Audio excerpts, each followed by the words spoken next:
Hello, fellow innovators. This is Patrick Emmons. And this is Shelli Nelson. Welcome to the Innovation and the Digital Enterprise Podcast.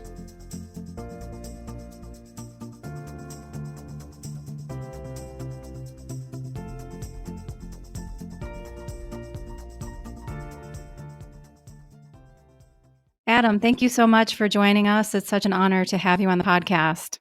Thank you for having me. Yes. And you and I go way back. I think we initially met through Genesis Works. You've done so much in terms of innovation for the city of Chicago, and I know we have so many different things we could talk about. But I'd love to start with Genesis Works because that's how we met, and you've made such an impact in that organization on their board of directors. Oh, thank you. So you want me to talk a little bit about Genesis Works? Yeah.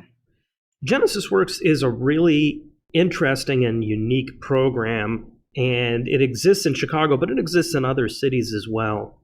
And the whole idea is to take students who would otherwise not get the opportunity to work in a corporate environment, the skills that they need, both the professional skills and some of the hard skills, to go into a corporate environment in an internship during the school year after they've mastered the skills in the summer. So if you think about summer internships, think of this in the reverse. In the summer, they take these students, they put them through the training that they need to be effective in jobs, and then they place them in jobs around the city. And some of the organizations that have taken internships run the gamut to every industry. We've had people at Accenture. We've had people at Kirkland & Ellis, TransUnion, the city of Chicago, all over the place. And these students are both learning and providing value to these organizations. So everybody wins, and we're building that next generation of 21st century skills. And you yourself have been in Chicago your whole life, correct? You went to Niles West and then attended U of I, and now you're getting your master's in data science at DePaul? Yeah, I'm a Chicagoan through and through, born here, raised here, and I'll die here. Hopefully not before this podcast is aired. I will. And with Microsoft, you've been there over 27 years. And again, we could talk for hours about the impact you've made on the city, but can you share some highlights from your career at Microsoft? Well, when you've had 10,000 great days, how do you pick one of them as a highlight? My career right now is doing social impact, and I've been doing that for about 5 years. Prior to that, I ran what's called the Microsoft Technology Center Chicago, which is a facility and some really, really smart people that help our customers apply technology to their business challenges and business opportunities. And prior to that, I spent most of my career building technical teams. It's just such a great place to build your career and such a great place to find great talent that it's really easy to enjoy what you do. Nice. Speaking of talent in Chicago, how do you respond when people say it's really hard to get people from the East Coast or the West Coast to stay in Chicago in the tech space? Well, I don't think it's hard to get them to stay here once they get here. I think it's harder to get them to make their careers here to begin with. I think there's what people need to understand when they're coming out of college is what Chicago has to offer, because we don't talk about that enough. Chicago is a great place to build a business, and it's also a great place to build your career. You have access to, if you want to further your education, you have access to great universities, Northwestern, DePaul, University of Illinois, Chicago, Illinois Institute of Technology, everywhere. There's great learning opportunities. You have access to companies in every industry. No industry has more than 13% of the employment share, as the mayor likes to say. So if you want to do financial services, we have that. You want to go into retail, we have that. You want advanced manufacturing, healthcare, tech, it's here. So there's the diversity of industries. And then the last thing is that it's just it's a great place to live and a great place to play. It's still affordable, way more affordable than either coast.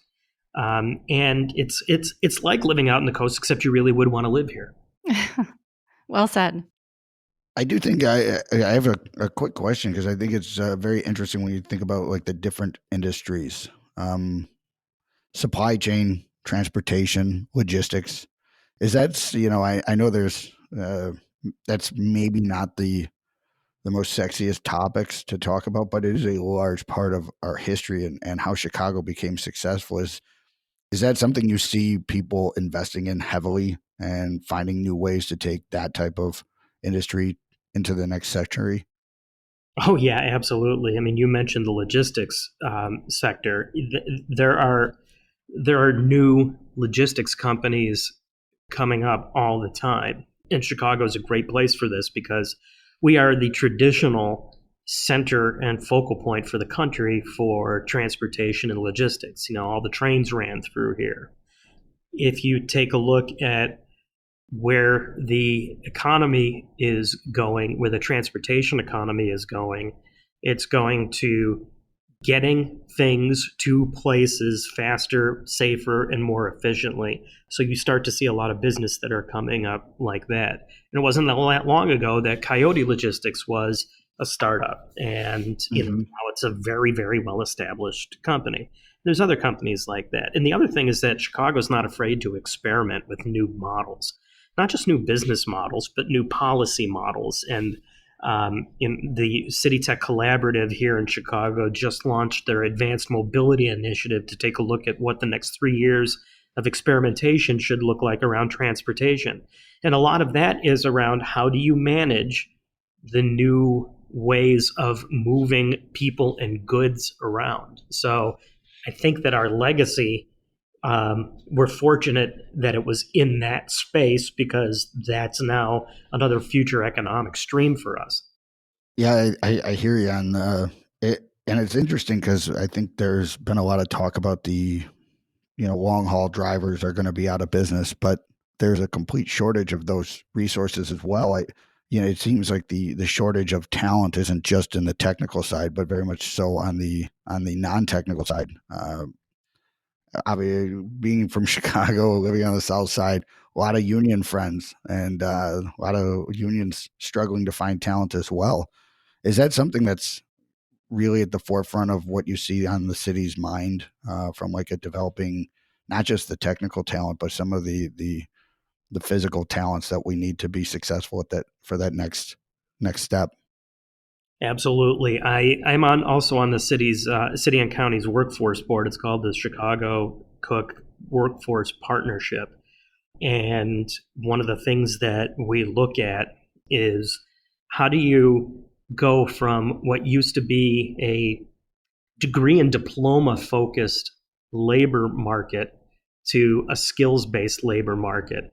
And it speaks to exactly what you were just talking about. When you're hiring, the new way of hiring is hiring for the skill, not necessarily for the diploma.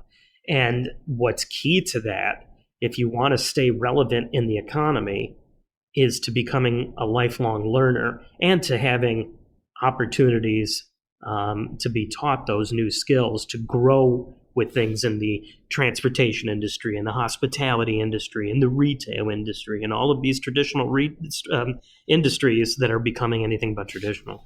So, Adam, I'm sure a lot of folks in Chicago who are in the startup space are looking to people like you for a mentorship. What do you say when you're approached by these folks? What are your first questions, I guess? Well, my space is really in the social impact space. So I get exposure to a lot of really good, passionate people that are doing things that are civic and nonprofit. When somebody asks me about their approach to creating a new social impact startup, the first thing I want to know is there somebody already doing something similar enough to this that they shouldn't be starting a whole new nonprofit? The last thing that you want to do is to fragment the work that's being done in the social impact space, because then you're impacting fewer people with fewer resources. And then the second thing that I'll do is make sure that they are going into this space of their choosing with very clear eyes about what they can accomplish, who they can accomplish it for, and where they can start. Because I see too often people wanting to solve. I had somebody saying to me that they were going to start a nonprofit that was going to solve poverty in Chicago. And I said, okay, specifically what? And they said, well, I just said poverty in Chicago. I'm like, okay, let's throttle that back a little bit and unpeel what you really want to do. I encourage people who are starting up something new to make sure that it really is something new, and to make sure that even if it is something new, that they have the relative partners in place. I was wondering, we just had a recent election here in Chicago. Obviously, as a person like you, have lived here with the exception of 4 years in Green Bay, Wisconsin, which we won't speak of. Oh, I never. No, I don't. Well, that wasn't me. that was me. Oh, that was you. And we shan't speak of it was 91. It was good times to be in Green Bay as a Bear fan. That changed shortly after they had this guy from Louisiana show up and cause a lot of problems. Nobody likes him. But I guess one of the questions I have is, like, it seems like with this last election, there's a lot of things changing in the Chicagoland area, right? I think Mayor Lightfoot is, her victory demonstrated an appetite for change. She's kind of the unknown. Do you see things, and I guess what are some of the positives that you're seeing out of some of this more active participation, more looking for results from our local civic governments? Is that something that's showing up on the innovation side, where people are understanding? Are they seeing a mandate of sorts to really create even more efficient government, more effective, more cost effective? I guess I'll leave it at that kind of question. Anytime you have a change in government, you have an opportunity. Government leadership, you have an opportunity to keep the good things and improve on the areas that need to be improving. Now, let's keep in mind that she hasn't actually started yet. She hasn't, the inauguration hasn't happened. She hasn't pulled together her full team yet. They're going through a transition teams right now. I know the people that make up that transition team, and they are very thoughtful, compassionate, empathetic people who believe in equity and believe in Chicago. So for that, I am very, very optimistic. I do think that you get the sense that she is a very different candidate than what we're used to. Well, I mean, let's be frank. We're not really used to campaigns like there was. No. No. I'll admit that I'm 52 years old. And in my 52 years here, I'd say, 40 of them were with somebody named Daley and someone named Rom. And so there wasn't a lot of real hardcore campaigning. And so Chicagoans got a really good glimpse of what that looked like with a very large slate of candidates. I had coffee with one of the candidates today and asked him what he learned. And we could have talked all day about the things that he learned, as all the candidates probably had. And I think that what you're going to see is now that Ram has done some wonderful things. He's brought a lot of technology here. He's brought a lot of jobs here. I think that you're going to now see the focus start to shift on what can we do in the neighborhoods that start to build the economic opportunity from within. Now, that's pretty much what Lori campaigned on. And ironically enough, you brought up a good point. I was actually at our parish's trivia night, and one of the questions was, over the last 49 years, how many years was the mayor not named Daley? What was the answer? I think it was 37. I'm going to be honest. I was having a lot of fun at the trivia night, so I knew I got that one wrong. So we didn't really. I also didn't realize Shepard was the first man into orbit. I thought it was John Glenn. So that one I would have lost that one too. yeah, it seemed a little unfair, but we moved on. We recovered. I got banished and sent to a different table, but that's okay. You were that guy. Somebody's got to be that guy. Well, I guess then that also kind of leads, and thank you for that awesome answer. And I think a lot of people share the excitement that you see. I guess at the state level as well with new leadership there, is that obviously Governor-elect Pritzker is definitely somebody who's coming with more of a technology background than what would be considered a traditional candidate. Is that something? Is the expectation there? And I think you mentioned P33. Is that the group that you were referring to before? No, but we could talk about P33. Okay. Let's talk about JB first. Awesome. So Governor Pritzker has a legacy that indicates that he gets tech, he gets startups, he understands the opportunity. He was one of the original people that came up with the concept and the funding for 1871. And if you think about where that started and where it is today, it's astronomical. It's the company, the group that measures university affiliated startups, UBI, listed 1871 as the top incubator in the world. Wow. So he gets startups, he gets tech. He has his ideas about economic development, and we're gonna see what happens out of that. But I'm really optimistic about where we can take the state, not just the city, but where we can take the state. He's got some great people in his organization too. Later this week, I'm going to be talking to his Department of Commerce and Economic Opportunity. The people that are in that space are also, first of all, from the tech and startup space, but also from the civic tech space. So that tells me he's thinking about equity too. Oh, that's great. It's great, and it is going to be an interesting decade to see. It's interesting in government overall throughout the country. We see a lot of non-traditional politicians getting involved, and it'll be interesting to see how that type of government. I think there's some obvious concerns about having people who don't know how government works, and at the same point in time, I think there's some excitement around. Yeah, they don't know how government works, right? They know how other things work, and maybe that's a good. I just think about the old Reese's peanut butter cup commercial, right? The Frankenstein bumping into the vampire, right? Two great tastes that taste great together. So you bumped into my chocolate. You're really aging all of us, Patrick. That's it.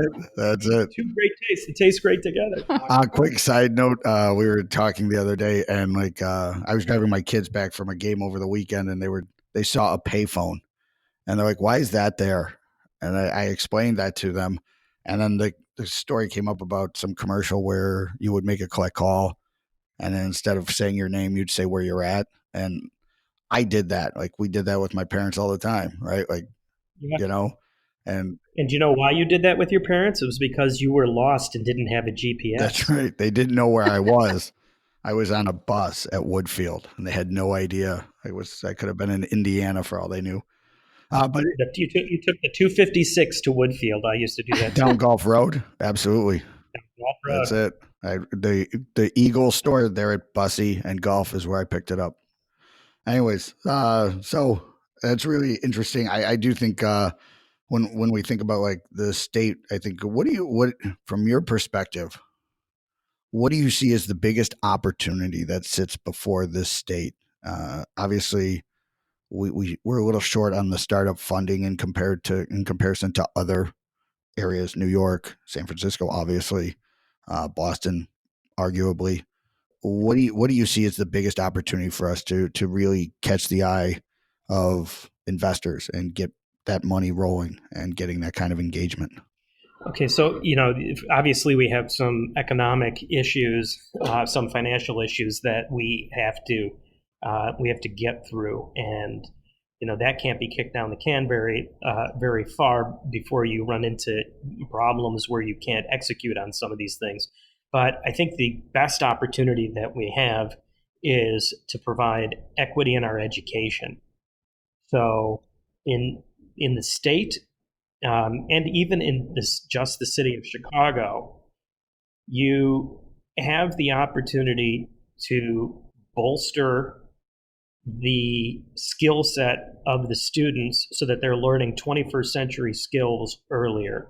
But you have to do that in a way that future workforce looks more like Chicago. So right now, you have a tech workforce. Like if you think of just the tech, first of all, a tech workforce is kind of a misnomer because every industry is going to become a tech industry. But let's talk about the classic tech workforce.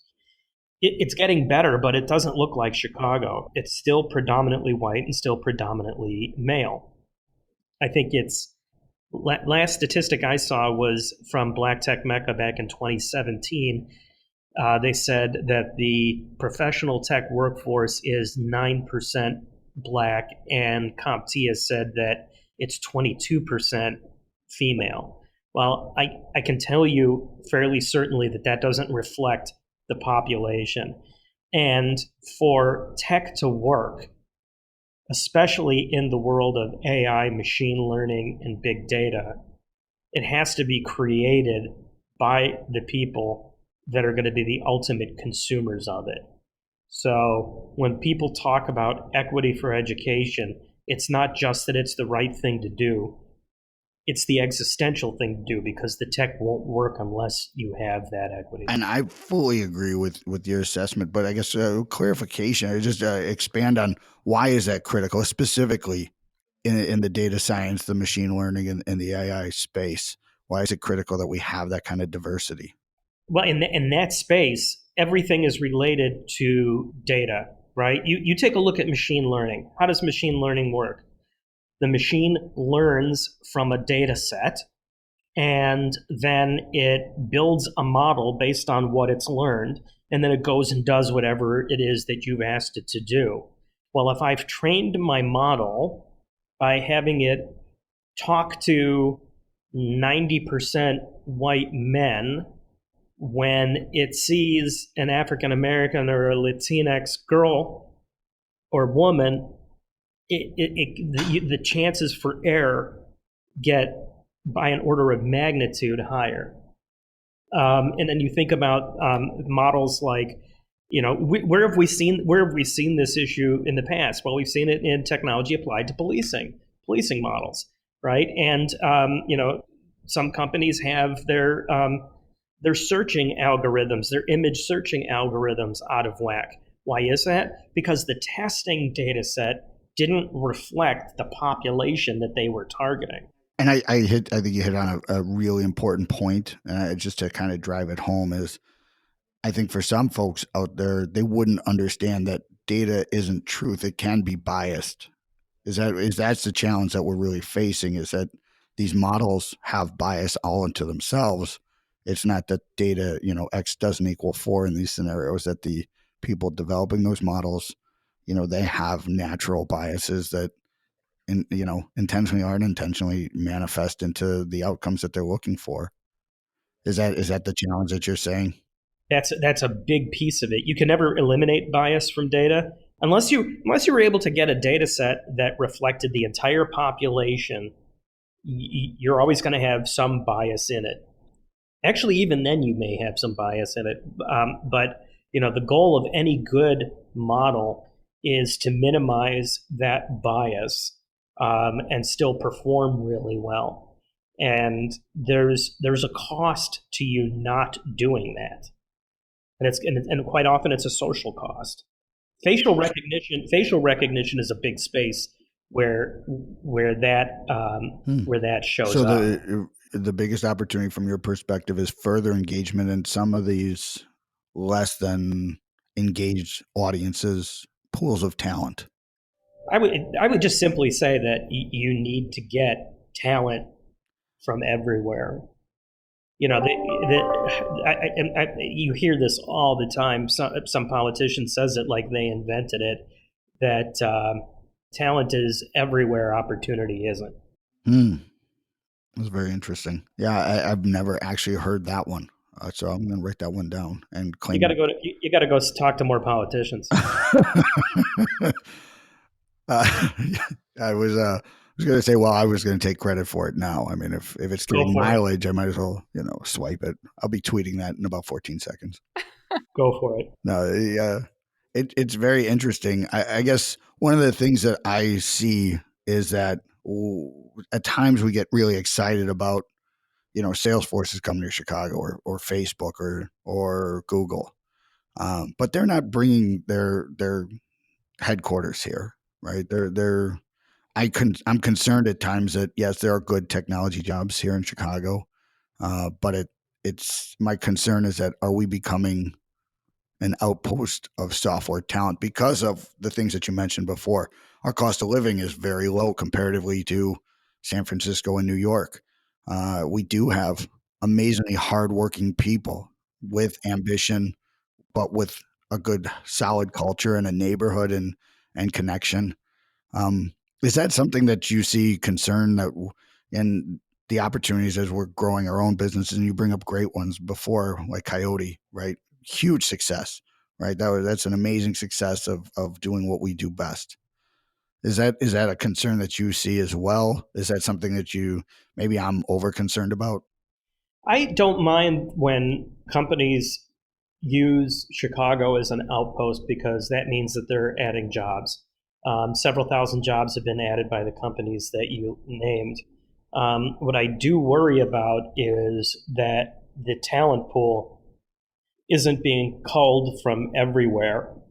I want every neighborhood to have, you have all this latent talent that is just waiting to be filled with knowledge.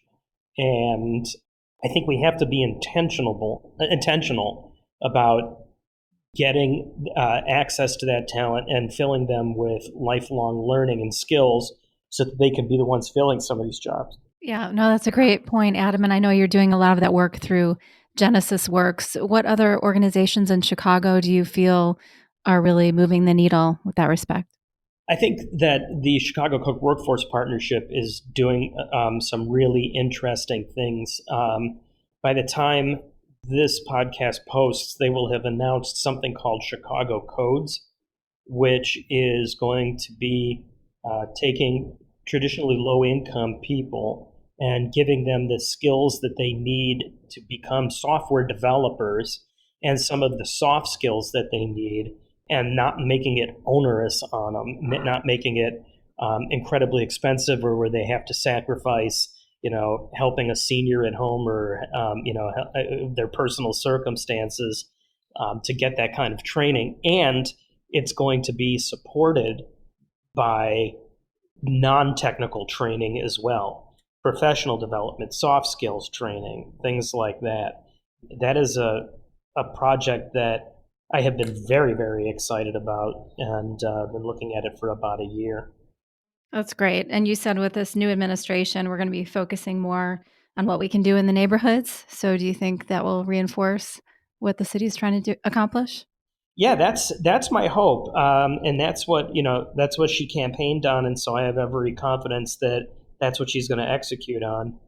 And if you go into these neighborhoods, like I said, you have a lot of really great, passionate Chicagoans in those neighborhoods that simply need the opportunity to learn, and they will become the future of your technical economy here. So when this podcast airs and we have business owners, innovators out in Chicago, what's one call to action that we can all be doing? My call to action to business owners is to look past your, what I would call traditional sources of finding talent. There's talent coming out of the city colleges. There's talent coming out of workforce programs. There's talent coming out of reconnection hubs. Look beyond the diplomas and start looking at the skills. And here's the other thing. There's the skills-based labor market makes it just right for new models like apprenticeship models or internship models. Don't be afraid to give those a try. And then the third thing I would say is when you do get your employees, make sure that you're creating lifelong learners. Give them the opportunities to get excellent at the job that they have and the jobs that they aspire to. I really like the apprentice concept there that you mentioned. I do think, in addition to non-traditional, I think there's some people who do go through college that if that option was available, they would select it. I personally think that's something that would have fit me, where school is something I got through, but I always liked working. I wasn't against the idea of hard work. I just wanted to learn the stuff that I wanted to learn. And so I do wonder if that's going to have a larger impact overall, not just, and I do think it's great that it's going to be able to provide the opportunity to engage even larger groups of people here in Chicago that traditionally might have not been able to afford that. And again, I think when, as an engineering person, when you think about, thrust and drag and how do you make things move faster, it's engaging more people in forward motion is definitely something that's going to help the city grow. Which leads me to another question about artificial intelligence, right? As a city that is shrinking, right, has had struggle with keeping residents here, the county and the state also struggling at that. And the country as a whole is actually, from what I've heard, is not growing. We're not replacing ourselves very well. What is your take on artificial intelligence if we're engaging and creating healthier communities by engaging more people who economically were cut out before, and now we have less jobs, but because we have less jobs, we don't need as many people. As I'm normally not an optimist, but it almost seems like there's a confluence of good opportunities there of creating more value for everyone. I don't know. Is that clear what I'm driving at there? I think you're right. First of all, there are people that are, and rightfully so, they're concerned that artificial intelligence is going to take jobs away. And they're referring to this as the fourth industrial revolution, because in every other industrial revolution, you had jobs that went away, but you had new jobs that were created. And so this is part and parcel of what I was saying about making sure that you're creating lifelong learners and that you're giving them the tools and the resources and the skills they need to learn. Because for all the jobs that are going away, there are going to be a lot of jobs coming in, and you just have to make sure that you have a workforce that's ready to capture it. I think I may have mentioned this to you. In addition to software development jobs, one of the jobs that's in very high demand in Chicago is cybersecurity specialists. And you can train a entry-level cybersecurity specialist in a lot less time than a 4-year degree or even a 2-year degree. There are boot camps and there are programs through the city colleges that will teach you enough to be very valuable to some of the biggest companies in Chicago that are starved for cybersecurity talent. Another example. No, it's a perfect one. And when I think exactly about that, or all of the different technology jobs that didn't exist in traditional IT, as people are making that move from more of a product-based IT to a project-based IT to a product-based IT, and understanding that, running your own systems, the SDEs, the different roles that maybe 4 or 5 years ago didn't exist, and the shortages that exist around those types of more operational, not just development, but operational roles that are now going unfilled. Right. The idea, the key to this is to find the ways to help people that are unemployed or underemployed very quickly participate in that kind of the economy. And you mentioned lifelong learners. As a person that I think I would say I qualify. I still read more books than I probably read more books now than I did in college, just because I get to. Jane Eyre was awesome, but you can only read that for so long before you're gonna put yourself to sleep. My wife would debate that. And I'm sure my wife would be slapping me in the face right now if she was here, but she's not. So this is my podcast, so I get to say it. There you go. But I guess what is it that we can do from your perspective to as we're engaging, as leaders in our organizations and people trying to grow businesses? And what are some of those things from your perspective? What are some of the lessons that you've learned on helping encourage that, rewarding that, creating that something that somebody will take personally and make part of their own life and their career goals? Right. I think if you want to be able to have somebody take a learning opportunity personally, you have to have a very diverse set of methods for people to take that education. So for some people, it's getting into a face-to-face boot camp. For other people, it's taking an online course. For other people, it's some kind of a blended model. For some people, it's on-the-job training. You have to make sure that you have the right blend, the right mix, and the right diversity to make that happen. We have something that I'm a big fan of called the Microsoft Partner Program. If you go to academy.microsoft.com, you can see that they've picked about, I don't know, like a dozen areas of very high demand. There's AI, data science, software development, entry-level software development, IT support, cybersecurity is up there, and a series of courses that you could actually get credentialed in those courses and credentialed for the entire track, or just audit them and just take the track and learn. I think that has been a way that I've been recommending to people who want a very low risk, high reward way of building their skills. But again, you need a diversity of methods. Not everybody learns in the same way. No, I agree, and I completely agree with that, and I think that is part of the challenge is that the modalities of learning and my wife is a teacher as well, so I've learned more about leading a company from her than I have any book. If you can't teach it, I don't think you can lead, especially in today's world where the expectation can't be that you're getting a fully formed workforce, right? Your expectation should be that you are bringing on people who are directionally correct with their education and as far as they are with their technical development. And I think some of the mistakes I see from larger technology firms is the expectation that I'm going to find somebody with 3 years of Java experience who's been in the financial industry and has worked with this checklist of technologies that, we refer to as, the orange unicorn of like, you're not going to find that person. They don't exist. Right.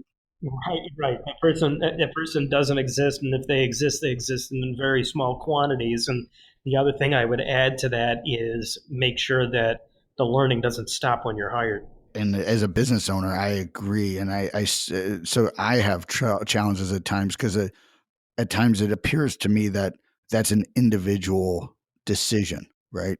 And as a business owner, how do I impact that?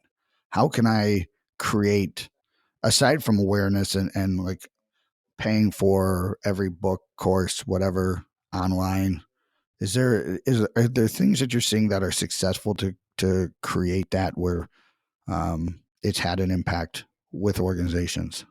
Yeah, absolutely. Every single organization that I have seen that does this really, really well has they have done the tactical things, but what they've done really well is they've created a culture of learning.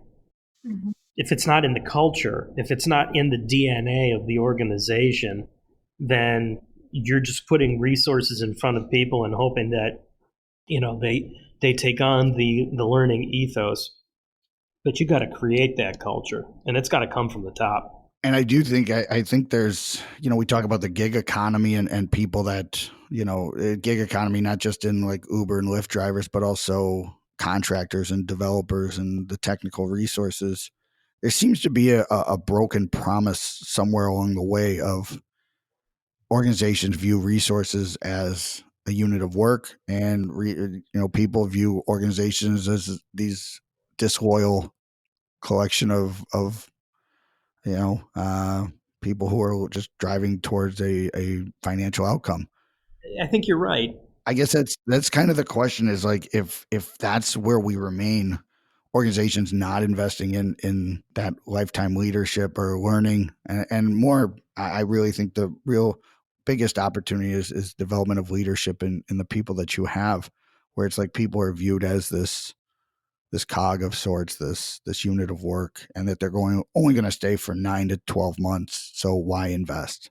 I have a neighbor who was interviewing for a job, and the prospective employer said that they were really excited to have her. This is out in San Francisco. They would be excited to have her because it looks like she has longevity. She hasn't jumped from job to job.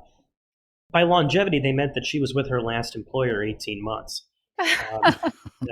Exactly. The gig, and you know, the gig economy is, you can't really put the entire blame on the entire blame of disloyalty on the individuals, and you can't put the entire blame on the organizations that hire them. And the gig economy, by the way, is also it's not a bad thing. We're talking about it like it's a negative. It's actually a positive. I think one of the opportunities that we have out there is a model that's referred to as micro-internships. There is a company in Chicago that's doing it very, very well, and it's at the forefront of it, called Parker Dewey. And the way Parker Dewey works is they allow companies to put on their platform fixed projects that they need to get done, and let somebody who is about to graduate from college, who's looking at companies, apply for it. And, they'll get their list in their portfolio of people who are interested in doing that job. And you pick that person. And what happens is that person gets to try your company and try your industry before they commit to it. And you get to try that employee before you buy that employee. I've used that platform. I was blown away by the talent that I got out of it. And so that's another model that takes some risk out of both sides. And it might, who knows, it might lead to a little more stability in the employment space. Yeah, I think that's really interesting. And I've learned recently that University of Illinois and Northern Illinois University are doing the same thing in terms of assigning projects. That's right. Interesting stuff. I guess one last thought before we go. We've been doing this thing on the podcast here where for each person that we interview, we ask them, if they were in the scene from The Graduate where the older gentleman walks up and says, one word, plastics. What would be your one word today? Benjamin, I have one word for you. Data. Data. Nice. Good nice. answer. It's odd how seminal that scene is, the plastics one, where it's like, it's kind of like the first time you read, what is Vonnegut's book?